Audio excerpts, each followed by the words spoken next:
Welcome to a Dawn Agreement, a D&D5E actual play. Just got to hit all those YouTube keywords, you know. This is the Book of Tavros, Chapter 2. Tavros, previously, you went to the village of Galena, found its local defender, a unpaid mercenary by the name of Jenkins, who became your drinking companion and also briefly died while fighting by your side before you brought him back to life. Having defeated 3 bandits from the Paper Moon clan, actually, I think you defeated 2 of them and one of them ran away. Correct. You have stopped to interrogate their lead diplomat, who is a seedy-looking man with shaggy brown hair and like a scraggly, like he hasn't shaved in 4 days. It's dirty. His equipment is not very good. But you rolled a 17, so look, rather than do a long and drawn-out torture sequence or intimidation, like you slam your hand on, so he's sitting on the ground, right? And you're above him holding the rope attached to the back of his hands. I don't know. I've been thinking about this for 2 weeks. I don't know how to do this interrogation scene. Mm-hmm. But if you have questions, he will answer them. Now, if you want to ask the secret way to defeat the Paper Moon clan, a 17 isn't quite good enough to do that. He will, however, spill his guts about most reasonable things. Okay. What do you got? What questions do you have? How many of them are you? How many is the Paper Moon clan? Paper Moon clan has 10 members. Of course, you just defeated 2 of them. Sure. And the third one who is injured is running away. At any given time, some of them are away. Hunting animals, yes, of course, but also hunting for human prey or dwarven prey along the nearby road system so that they can hold them up for tax money. Yes. Tax money. Yeah. Very well. Who is your leader? It is a man by the name of Costolfo.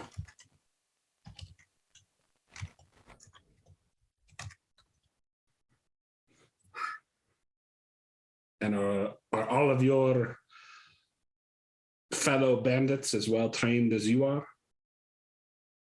So I think he would sheepishly object to bandits. He would prefer that the Paper Moon clan be recognized as an independent mercenary organization that's currently undergoing a restructuring and rebranding. Mm-hmm. One that provides protection to the local area from such thugs as the Bandit King Ragos. You know, I see. They were coming here in order to make sure that these people were protected. Of course, yes. How noble of you. So, what was the original question before he objected? Are they all as well? Like basically, what skill levels? Okay, so Costolfo. Yeah, is a former soldier of a sergeant's rank. Okay. And he is a practitioner of magic of some sort. This guy doesn't really understand the difference between people who practice magic. He just knows that Costolfo can shoot beams with his hands. Okay. Like energy beams. That's good to know. Yeah, it's pretty scary. Would you say they might be like some sort of eldritch type blast? If you ask him, he does mention that the energy is coruscating, blue. It almost has a sea foam look to it. It's like he's firing columns of water that also slice clean through objects. Interesting. Very well. We will return you to the town of Galena, where I will speak with the person in charge and see if they have any charges to bring against you. He doesn't like that. Yeah, but he doesn't. Listen, I've been very cooperative, okay? I've been extremely cooperative and helpful. I barely hurt anybody. Yes, I agree. We are a legitimate military mercenary organization, and you are interfering in our affairs. I demand that you release me at once on good faith. Demand. Oh, I see. Demand. But he's doing that demand while also sweating heavily. Yeah, It's very shiny in the sunlight. Well, let's go back to Galena and talk to some people there and get you a nice cup of ale and see where this goes. As you take him back to Galena, the locals are not happy to see him. And indeed, they relieve you of your wardenship of this man and immediately place him in. I mean, they don't really have a jail, right? Or anything like that, but they just find a lock shed to stick him in until they can figure out what to do with him. Yeah. Sure. It's pretty clear they're not going to abuse him in any way, right? Like they're arguing over what kind of meals he should get. There's not a question of whether he'll get meals or not, but it's a question of how much meat will be included in those meals and who's going to pay for that meat anyway. Yeah, and why don't we just give him a pot of gruel and like that? No, there's an understanding here that this guy is a good bargaining position like. The local town doesn't know how good you are. They kind of know how good Jenkins is, which does not lead them to believe that you'll be able to defeat the Paper Moon Clan easily if you're just as good as Jenkins is. Yeah. So if they got this guy, they have a bargaining position in case. Exactly. Who knows if you're actually going to do this? If you do it and fail, it could be problems for them. This guy is the backup plan. Treat him well so that when they release him, he'll speak well for the town. Sure. Yeah. And when they bargain their safety for his release, all right. It shall be bargained well. We'll see if it's done. Yeah. Now, Jenkins, I believe before we were so rudely interrupted, we were going to speak to the person in charge of this place. We were. We were also going to speak about if someone here, you or anyone else, could pay me at some point. That is correct. If only you had a big bag of gold, I said, looking directly at the Patreon people. Listen, Solaris Knights, I get like 20 votes there. I put this out for Dawn Agreement, 5 votes. 5. Come on. I know you guys like this show. I know you do, because I know you're watching it. But we need the votes, and I need them by Sunday because that's when I do the item handout giving. And I got to tell you something, Tavros, you're not going to like what you get if the votes are exactly what they are right now. You're not going to like it. 5 votes is less than half what I've hoped for. Not nearly enough to break the armies of Mordor.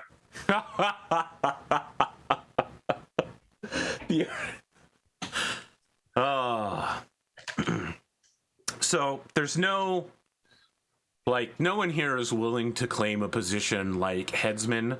Sure. With a bandit raid and then more bandits behind them. Yeah. So nobody's really willing to take charge. It's a council position of people who are passing off authority to each other. Like, right. Well, you're the blacksmith and you've really been here the longest, old man. You should really be speaking for us at the... No. Obviously, Hamill the winemaker, the wealthiest among us. They're more than willing to offer opinions, but when it comes to a final word in this meeting, no one really seems to be the one who wants to give that final word. What do you want to talk to them about, though? I would just like to know if they have any information about the Paper Moon Clan beyond that they've attacked several times, or perhaps the Bandit King, whatever his name was. Waragos, yes. Yeah, they don't have a lot of information about the outside world. They're mostly the recipient of bandit attacks rather than traders have been avoiding this road. The only people that are going to and from Bogfalder right now are either people who don't know what's happening here or people who are too well armed to be raided easily.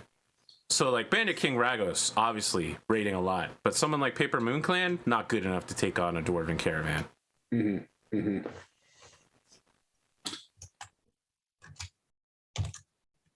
They do not have a lot of information, and they have no way of gaining more.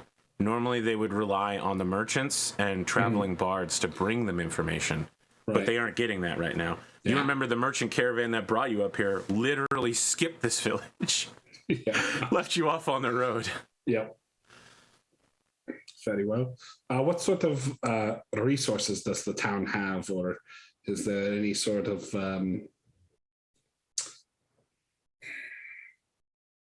So they have access to fresh water and plenty of lumber. Okay.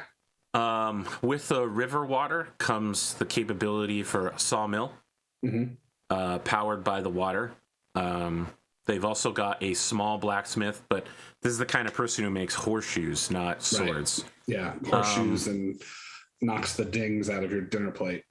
A lot of wood-based, like furniture making, repairs, nails, that sort of thing. They have enough food to feed themselves. Like, the wall doesn't enclose all the farm fields, but the farm fields are all quite large and clearly pulling quite a bit of the local crops. There's also a small, I wouldn't call it like a fellowship of hunters, like 5 or 6 hunter trappers who operate in the area. Okay. As you might expect from a town called Galena, they also pan for silver, alluvial silver in the river, and have a whole industry around pulling the silver from the river and from the riverbed and transforming it into useful things. So this is what the blacksmith actually works on when he's not making nails, is like silver chandeliers and stuff like that. Yeah. Candelabras. Yeah. Okay.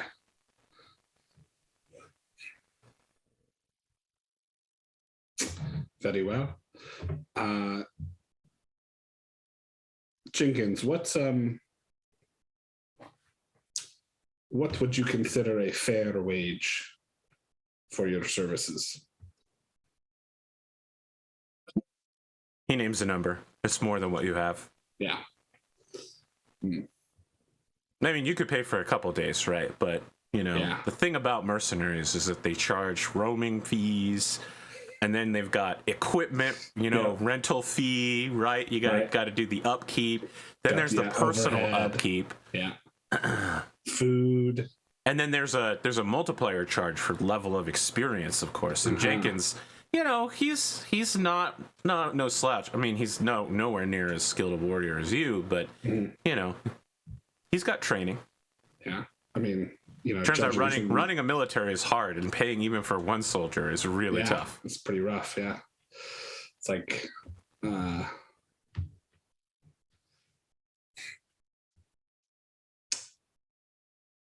Look, Tavros, I'm willing to travel with you for a while.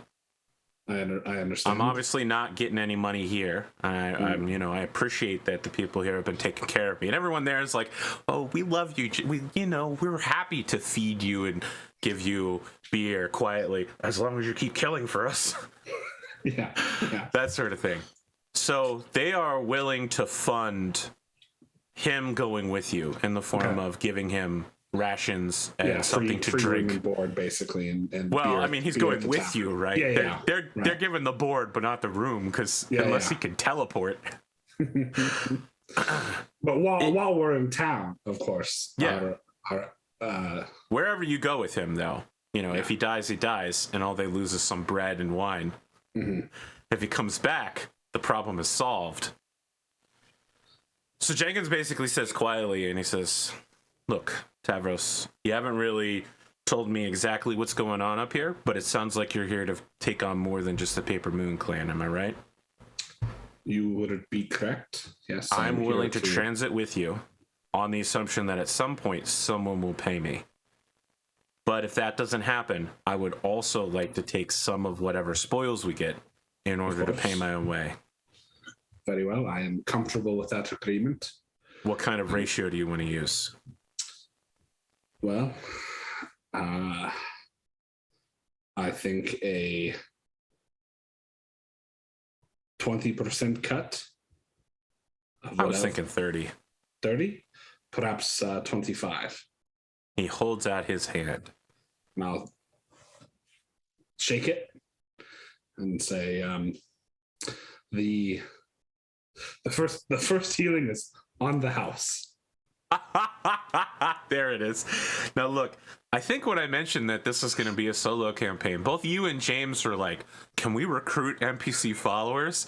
And I was like, "Yeah, you're going to need to, bro." Yeah. Don't worry, I got NPC followers for days. Speaking of which, the other day you said something to me. Maybe it was on Farming Simulator. You said, "Arthur, your best GMing aspect is that you make interesting NPCs that people like to talk to." Mm-hmm. Something like that. Yeah. Since then, I have a very dark sense of humor, so I've been working on this one. I was like, yes, truly my curse, to pretend to be people more interesting than myself. Classic AP. What can I say? You always find the dark cloud and the silver lining. I try.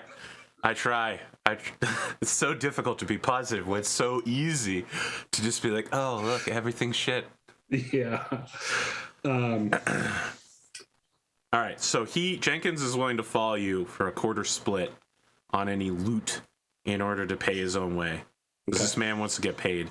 And on the offhand chance you come across a big chest full of Bandit King Ragos' gold, he wants to walk home with some of it. Yeah, he'll walk home with 25% of it. Very well. I think first we deal with this Costolfo and the Paper Moon clan, and then perhaps we begin to whittle away at Bandit King Ragos' forces. Well, look, what's your plan for taking on 8 guys? I mean, I can maybe handle 1 or 2 to cover your back if we get the surprise on him. I think, judging from what our friend in the shed said, that they have 10 members. Some of them are usually out either trying to collect tolls or hunting or doing whatever. I think we go to see if we can find their camp, see how many are there, and keep a watch on them, see if we can covertly kind of discover if they have a schedule or any sort of routine that they use. And then we try and hit them at their weakest, see if we can take this man Costolfo, see if we can take him alive, see what his plans are. And if they truly are a group of soldiers that are just down on their luck and trying to make it as mercenaries, no, they are not. Then this. They're bandits. Very, very well. Everybody out here is bandits. Then we kill them. Look, there might have been a time where I might have considered banditry a dark, dark moment of my life when I had an empty wineskin and just enough bread to get me to the next day. Around here, there are no soldiers. There are small kings. Very well. I have to tell you, I don't know that taking Costolfo is going to make a difference. In my experience, people like this would just as happily put a dagger in his back to take that guy's position. Yes. I wouldn't rely on that. But No, listen, I want to make this very clear because sometimes people don't understand. Mm-hmm. This guy is giving you advice which may or may not be good or true. It's coming from his point of view, because Jenkins, like me, is a very dark guy who always plans for the absolute worst because that's the only way he makes it in this world. Right. Where he sells his services for crossbow bolts. Yeah. Well, we shall see what becomes of it, as they say. We'll burn that bridge when we get there.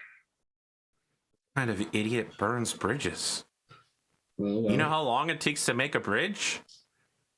I took some engineering classes at New Avalon Institute of Science. No, please go on.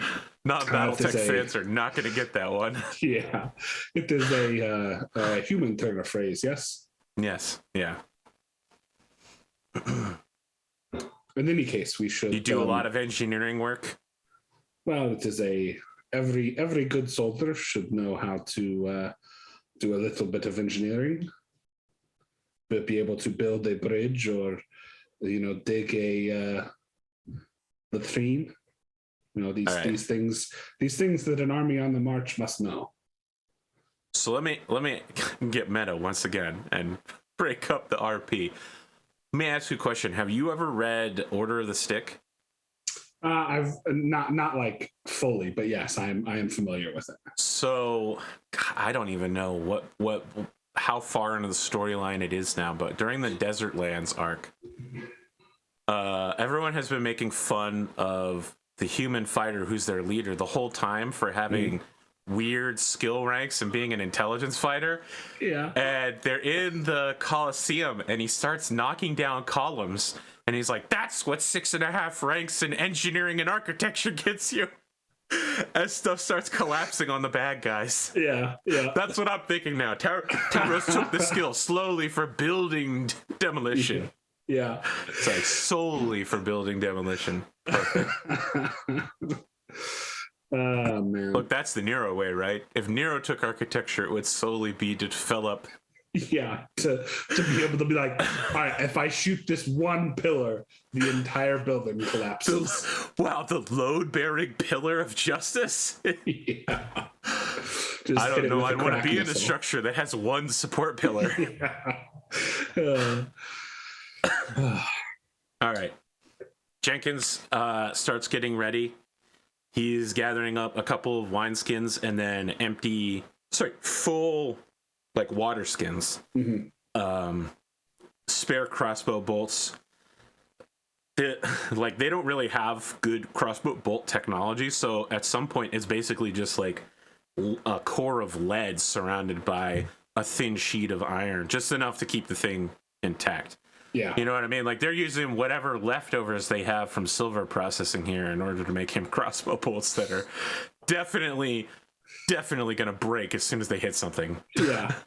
They're single non-retrievable. Yeah, single use. All right. So I believe my first order of business is trying. So we got did we get the general location of the camp from our prisoner? Yeah, so they are in a town to the northeast called Sulphur. Okay. All right, Jenkins. Can you make me a survival check during that travel? I can certainly try.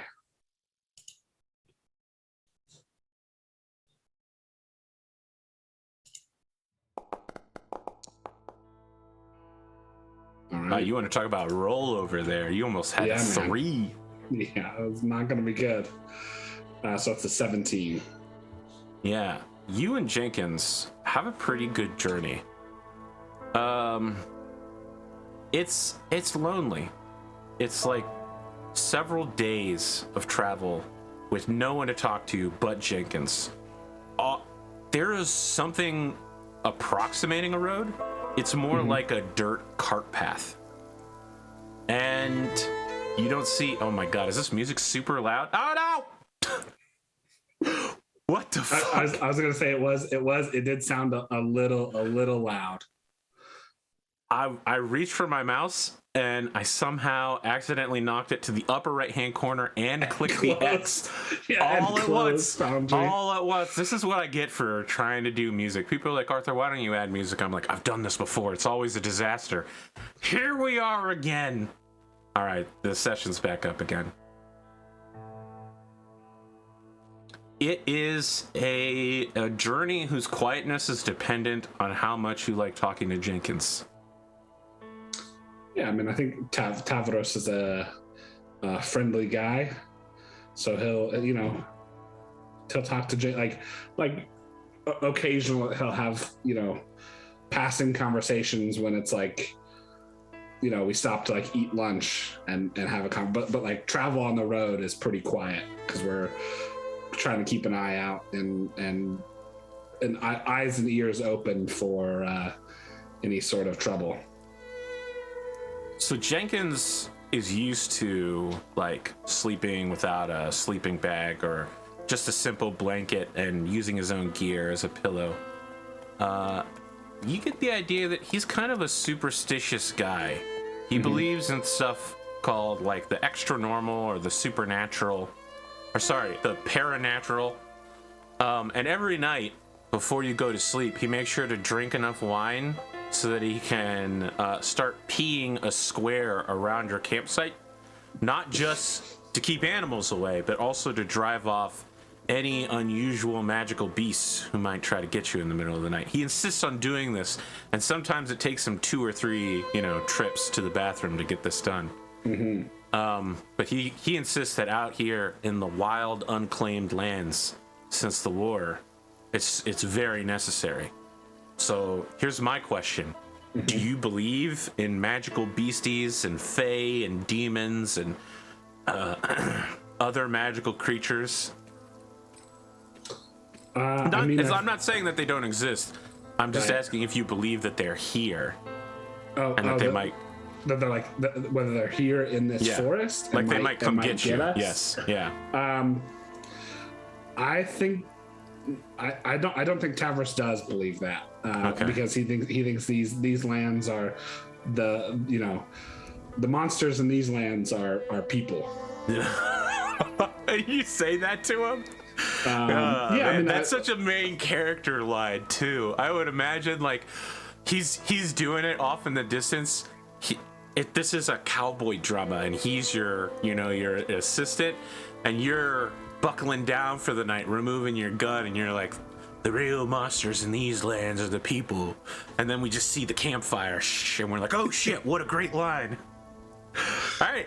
Yeah, I mean, he doesn't disagree with you, but he does his peeing ritual every night anyway. Yeah. There's other small things he does. He shows some respect whenever you come to any body of water, either nodding his head, offering a piece of wood to the water, or something like that. Other than that, I mean, he'll always talk to you if you want to talk to him. Yeah. But he mostly remains quiet and extremely wary, watching around, making sure to check your back trail. Usually before the sun sets, he'll go and erase your trail as best he can and lead a trail off in another direction. Okay, fantastic. So he seems to be an experienced woodsman. He is pretty good at his job.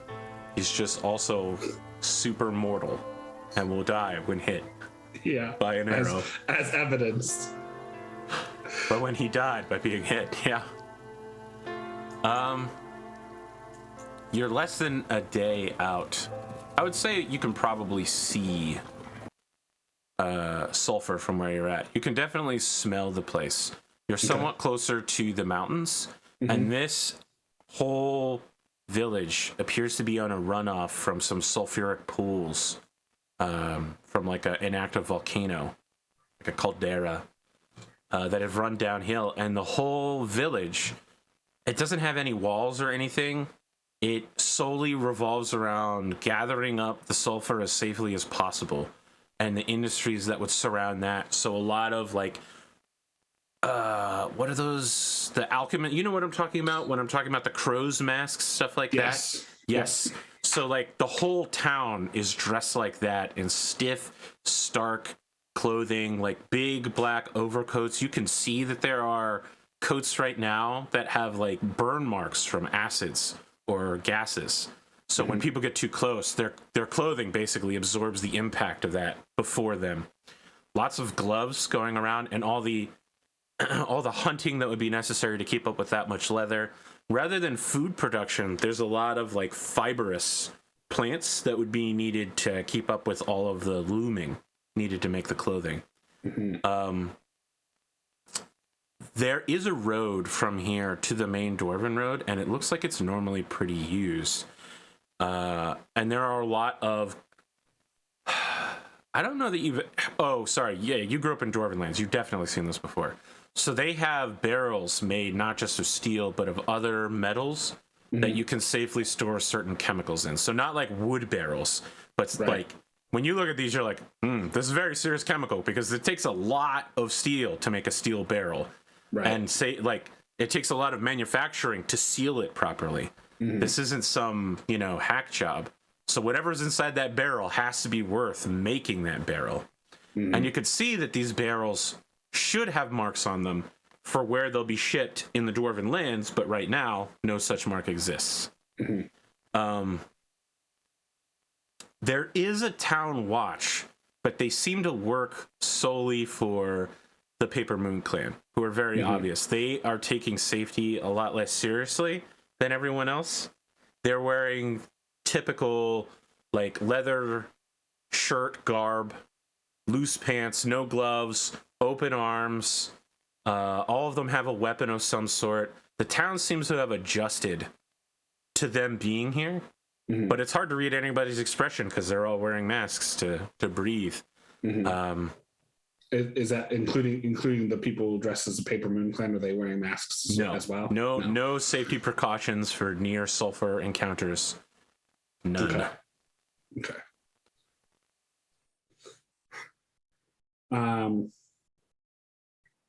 From where we are, how many of the Paper Moon clan can I see? Make a perception check. You think you can get a 17 again? Forget about it. We're still paused. All right. Out of my screen. How about now? Yeah, we're on pause now. I have to hit it again.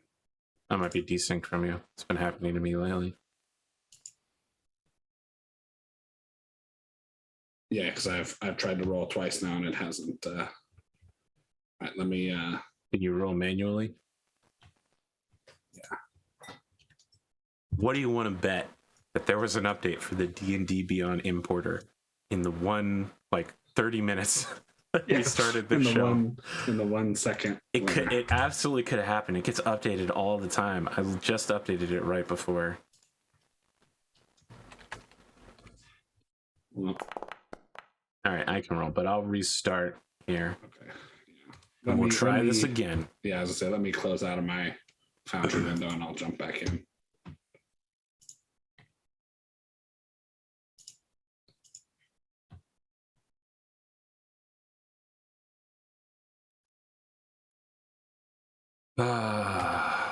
Still getting used to Foundry, guys. I'm sorry. It's not Roll20. The bugs have not been worked out. All right, it's back up again. All right. And I am back in. Did you see Critical Role Season 3 started out? I have. People getting tons of fan art. That campaign is crazy. Yeah. I gotta watch episode 1 at some point. Same Show me here. a roll, bro. Okay. I told you couldn't get a 17 again. I almost got an 18. So you are looking around, and at some point during this looking around, you start to get a bad feeling like somebody's watching you. And you see someone in town without a mask on turning, they're looking in your direction, and from behind you, Jenkins grabs the back of your armor and you're much stronger than him, but he's trying to pull you down like a cat grabbing the back of a smaller cat's nape, and he's like, get down. As the eye of Sauron sweeps over this local area, do you listen to him? I do. I will crouch down next to him and be like, what? What was it? Do you think you turn to look do you again? Think they saw me? There's a bandit gazing your direction, and you're way too far away to hear him. You can barely make out the movement of his mouth, but you think you see him say, huh? What was that? I think I saw something. And he leaves to go into the town after saying that. Okay. Sorry, the village. Yeah. All right, Jenkins. I think we need to find a place to set up a watch post where we can see the town and hide ourselves. All right, so Jenkins offers you 2 options based on his experience. The first one is more dangerous. You wait until night, you set up on the mud flats near the sulfur pool. But he when he says that, he indicates, listen, Tavros, I've never been close to the sulfur before. I hear that it's dangerous, but you said that you've worked with dwarves before. Maybe you know a bit more than me. If we can set up in the mudflats, I'm pretty sure I can make something camouflaged, like a bunker, that'll let us sit there and observe everything in town. The other option is to get as uphill as possible, and I'm pretty sure I can make us tree stands. It'll take a bit, and it'll take all of my rope, but we can do it. All right. Do I have any experience with sulfur or any of the stuff that's happening down there near the mudflats? Make a let's call this a Arcana check, because that'll let you use intelligence anyway. Okay. I feel like Arcana matches Sure. Pretty 15. good. Pretty good. Now look, I'm not going to give you a blank check here and be like, yeah, you know everything about alchemy. Sure. But you're pretty sure that you've heard the dwarves. You've definitely seen dwarves who treats the sulfur pools that they use as being some of the most dangerous places. Like, they keep them sealed away and separately ventilated, right? Because when you live under the ground, right, ventilation is extremely important. Yes. And there's some indication that if this sulfur does not reach the surface correctly, it will start killing people. So proximity to the sulfur, you don't know what's going on with this particular sulfur, given the fact it seems to have like an acidic fog effect. It will definitely kill you if you get near this stuff. Yeah. So I think Tavros goes, let's go with the tree stand plan. I think that is the safer route. All right. He starts using his survival skill to whittle some branches into strong tree standing material and then surrounds you. It's like living in a aerial beaver den surrounded by sticks that have been, put together to create a dome around the two of you. He leaves the back end of it open, so if you need to piss or shit, you can just do it off the back deck. It's actually like living on a very small ship. Yeah. Okay. All right, so we've got ourselves a little tree house now. He exhausts himself spending all night making this, so you can be up in it before the sunlight comes up. Yes. And then he basically just sleeps sitting in his chair. Yeah. Because there's no room on the floor for anything more than your gear. Right. As you're looking down at the town, I'll let you make another perception check. This is it. Okay. Could I perhaps get some advantage for the height that we're at? Oh, in order to get advantage, you need two circumstances. You got something else you can give to me? It says it right there in the D&D book. You get advantage if you can come up with two circumstances. I'll give you height for sure. Yeah. Height and concealment. How would the concealment help you see better? That's a good point. I would say concealment lets you see less good, actually. All right. Well, we'll just go with a normal roll then. I don't have a second one. So 15. Okay.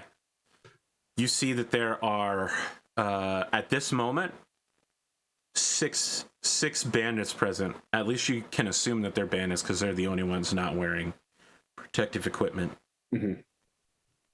Any sign of Castolfo? Yeah, Castolfo is definitely the dude that has taken over. You know what a tithing barn is? Yeah, kind of. Okay, so it's like a large structure built for the church. Most of them in the world of Acas, or in the continent of Acas, are built out of stone to differentiate them from the normal buildings so that listen, you attack a town, that's one thing. You attack the tithe barn, now God is after you. You know what I mean? Yeah. So this tithe barn seems to be dedicated to the god of life and light, the flame. And it has definitely been turned into a bandit stronghold. So the glass windows have been reinforced with boarding to almost become something like what are those things called in castles? Hoardings? No. The murder hole thing. There's a word for it. Yeah, there's still a word for it though. But yes, they are arrow slits. There's a specific word for it though. Like with everything with castles and horses. If you look at any part of it, it has a special word, usually in French.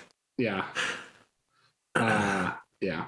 Yeah. So it's hard to tell who's in there at any time unless you're watching people come and go.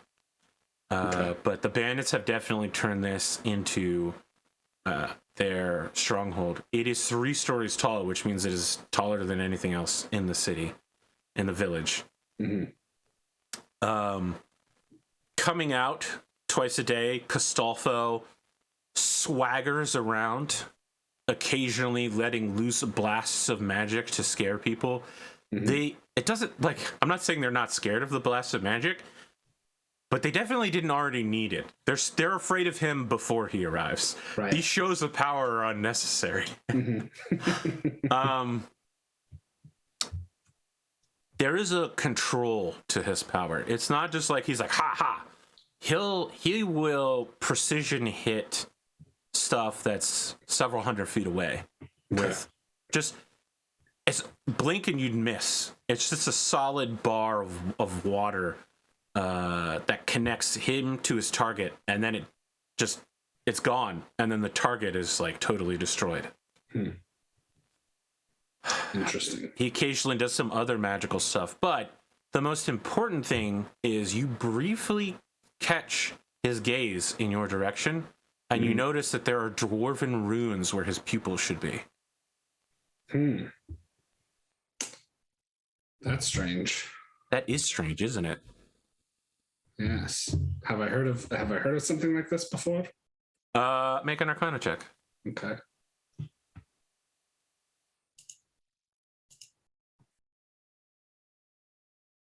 Eight. He definitely has some witch powers. That's dark magic there. He must have sold his soul for those powers. Mm-hmm. Very well.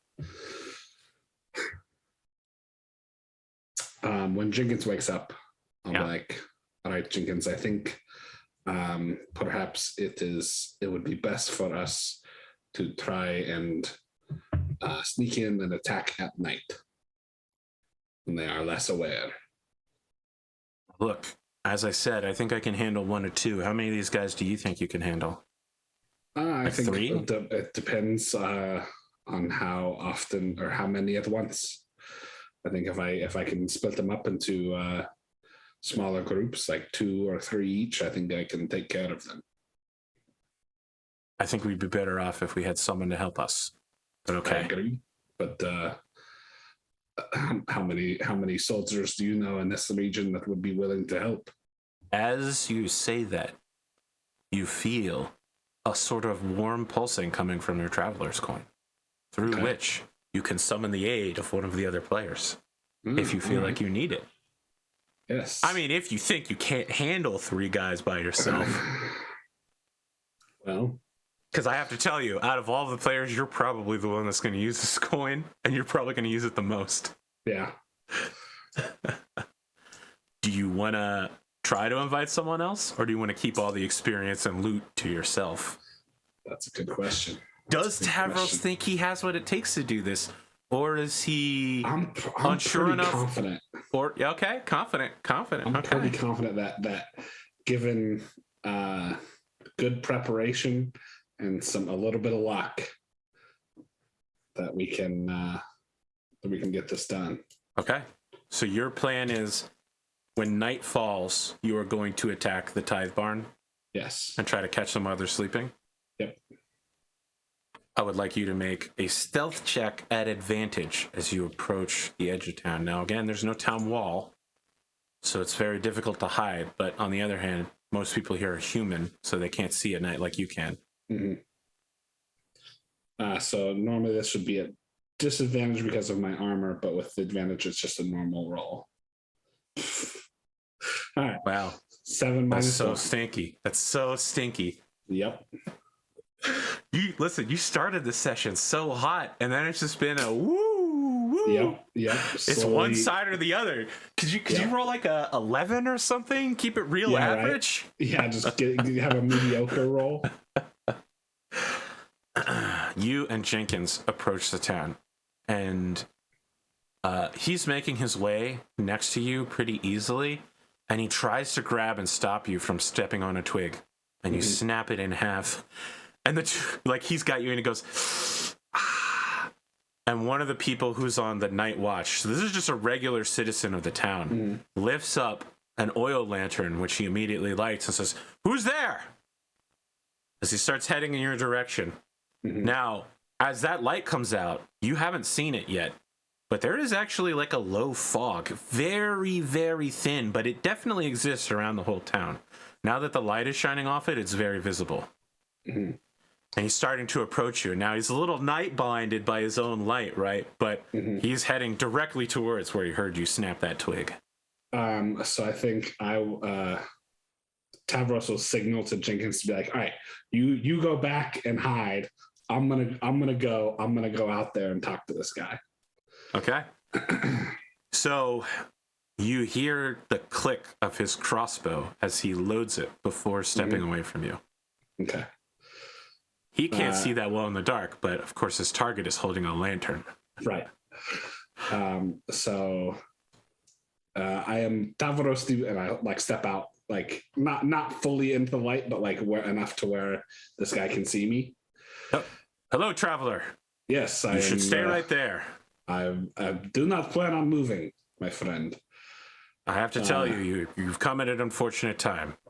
I'm afraid our village is under new management, and they don't like outsiders coming in the middle of the night. You'll have to stay back at the road. That is unfortunate. I was hoping to speak with a man named Castolfo. I think you'd be better off doing that in the morning. Very well. He looks really nervous when he's talking to you. And he's just like, maybe we'd be better if you left and didn't come back. I do not believe I can do such a thing, friend. I am a agent of the Dawn Agreement. I am here to set what? The Dawn Agreement. Star-Lord, man. Legendary outlaw. I don't know what that is. Well, we are a group of scholars and soldiers, and from all walks of life. You look more soldier than scholar to me. Yes, that is my primary purpose in the Dawn Agreement. I am a soldier. That is true. He's trying to get closer to you while also dimming the lantern. Okay. Are you letting him approach you? Sure. By the time he gets to you, he's got the lantern covered, right? So he could quickly open it up if he needed to, but he gets close and says, "I think we're being watched. You'd be better off leaving. There's too many here. We can't fight them." Well, look, friend, this is our problem, not yours. Your problems are my problems. Are you still talking at like normal conversation? No, he'll lower his voice as he gets closer. And so he's like, your problems are my problems. Make a persuasion check. I would also accept intimidation if you wanted to indicate to this guy that this is a problem you're about to solve with violence. They are the same. Never mind, doesn't matter. Yeah, they are the same. There we go. There's that Tavros, 11 you've been looking for, right? Yeah, exactly. Yes. For the folks at home, that's a natural 20. Yeah. And I think Tavros says, if you are unhappy with the current state of affairs, this is a problem that I can solve, and especially if you help me. Okay. He adjusts his mask and he douses the lantern and he draws. It's definitely not a short sword. It's like a kitchen knife. You know what I mean? He says, yeah. All right, if you think we can do this, I guess I'll go with you. But you better be the best soldier I've ever seen. And then, from out of the darkness, you hear, "He doesn't have to be." As Jenkins sneaks up behind this guy with the crossbow. Yeah, I was afraid you were gonna say, and then out of the darkness, you hear a tongue, and the student dies because Jenkins just shot him in the back with a crossbow. Now Jenkins is keeping close watch on this whole conversation. Okay. All right, yeah, so we'll continue our all right. That's the next episode kind of thing. The three of you going into the tithe barn, cleaning it out. Yeah. Can't wait to have a 3-level battle map for how you're going to kill your way up upstairs. Yeah, kill my way through a former church. Well, I mean, a tithe barn isn't actually a church. It is sanctified ground, though. I mean, everything inside technically belongs to Flame. Mm-hmm. Well, I hope you enjoyed your time as Tavros the Bull, making friends and recruiting new allies left and right. As always, yeah, man. Natural 20, turn the town guard to your side. Yep, that stiff coat and long knife are definitely going to come in handy in the upcoming fight. I mean, hey, AC 11, 6 to 10 hit points that he has is gonna take at least one hit off of me. Wow, that's drastically overestimating the amount of hit points he has. That's how much a level 1 adventurer might have. Okay. So the 4 to 6 hit points he has. Wow, this sucks for Castolfo. You literally have negated his greatest power, unlimited range. This is the problem with all warlocks who take the range bonus. Yeah. They never get to use it. Yeah. Like, yes, I can fire my Eldritch Blast 1,200 feet away. Yeah. Look, I've always said a warlock would be the strongest military asset. Fighter blows himself in like 6 rounds. A warlock riding a horse away from an approaching army line. Infinite. Oh my goodness, not these people again. Holy shit. I must not be the only person getting this recently, but have you been getting a fuck ton more spam calls in the last week? I have. Yeah, it's like they've redoubled their efforts. Yep. I don't know how they got my phone number. I don't give anyone my phone number. Yeah, I know. All right. Well, I hope you enjoyed your time. Any projects you're working on that you'd like to share with the audience before we wrap this one up? I mean, other than, catch me on Solaris Knights and Rogue Trader. Oh, yeah, we have Rogue Trader tomorrow night. That's right. Yeah. I'll have to remember how to play Andra I yearn for death. The sweet oblivion of no longer transmitting people's mail. Going to sit by the Emperor's side in my well-deserved retirement. An eternity of rest. Yeah. I'm shocked by how popular Andrew Kyron has been. Yeah, I mean, dude, people have been loving it. He's no Nero, that's for sure.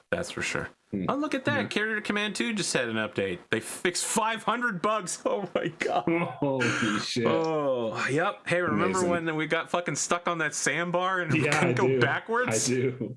Yeah. That was a bug. Yep. I Han Soloed. It's not my fault. All right. Let me stop here. Let me hit the stop recording button. Audience, have a good time zone. We'll see you for... Oh, geez, I don't know who's next. We keep canceling people's episodes. We'll see you when we see you, Space Cowboy.